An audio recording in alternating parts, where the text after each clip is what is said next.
Okay, so finally this is it, and I'm so happy to say this, the last video of my slightly torturous saga of reviewing the Huawei P20 series, which will end with the P20 Lite, and it will also be a quicker review, which is definitely an exception, but like I said, it wasn't all that easy to get through this whole thing, and I'm just happy for this to be over soon.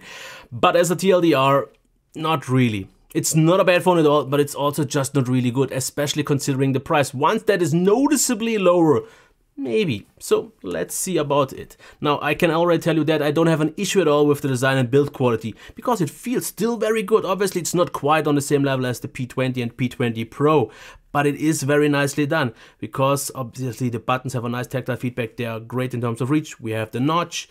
And what was actually quite recently just introduced with an update, we now have the option to hide the notch here as well, which is absolutely something nice and totally okay with me. Now the fingerprint reader is a little bit slower than on the P20 and P20 Pro, but it's not by much, but it's visible, but still absolutely nice. And the overall build quality and the overall appearance does a nice job.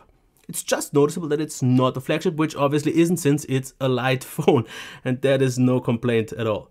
Now, about the display, what you won't get here, for example, is the vivid mode. You only have color temperature control. That's one thing you are missing.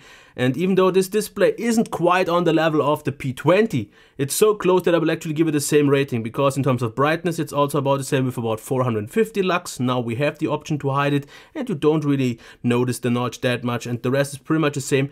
Qualities are also very similar, because I see a difference. If I have them side by side, I notice that the clarity and the overall quality of the P20 is a little bit better, but actually not enough to make a significant difference in my rating. So viewing angles and everything is good. Speaker though, yes, this one is even worse.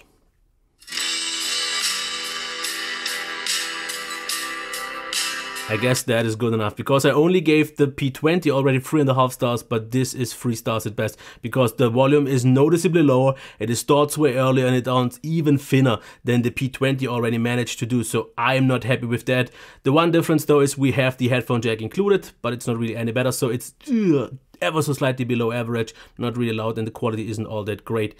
So let's already get into the performance, which is my main gripe and why I can't really recommend this phone at pretty much no price point at all, because as you can see, not even app starting seems fluid.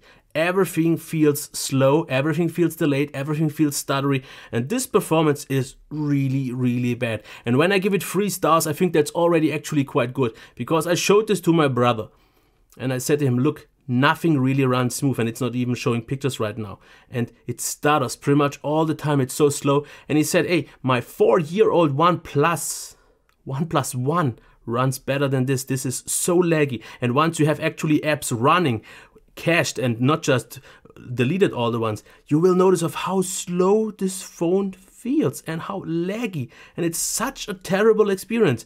Multitasking isn't great, and nothing is. So if that would have been on an actual 659 level that it should be, I would have been okay with this phone in overall once the prices got a little bit down. But with this performance, at this point, with this optimization, it's actually worse than the P10 Lite was, which is a phone that I would actually still recommend and actually quite often do to people that I know. But this performance, not really all that good. What is though quite good is the battery life, because still I got around 5.5 hours on mobile data and around 7 hours on Wi-Fi, which is not as amazing, not nearly as good as on the Pro, but not all that far off from the P20, so actually not that bad.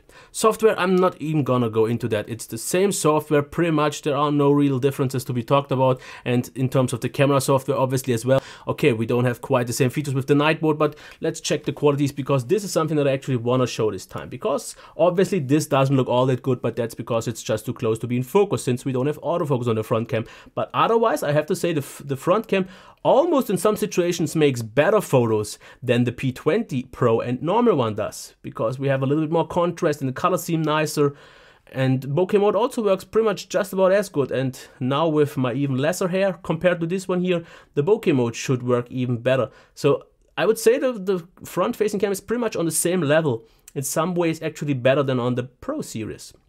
But as you can see inside, yeah, obviously sometimes it doesn't get it quite sharp. But that's already one thing about the cam that I have to mention. The consistency of the pictures is not that good, because I had a lot of misfires. Pictures that I thought would have been sharpened, then I just noticed afterwards checking them that many pictures were out of focus. But other than that, if I just look at the pictures without having a reference, I would say these pictures are absolutely nice. And only when I had them, for example, in direct comparison with the P20 and P20 Pro, there I noticed, after all, quite a noticeable, but not really even that significant of a difference, that I would say this camera can produce, as you can see, not always with the autofocus, nice shots. As you can see here, the details are there and everything is fine. Which just shows that Huawei definitely by now, in terms of photos, makes a really nice job.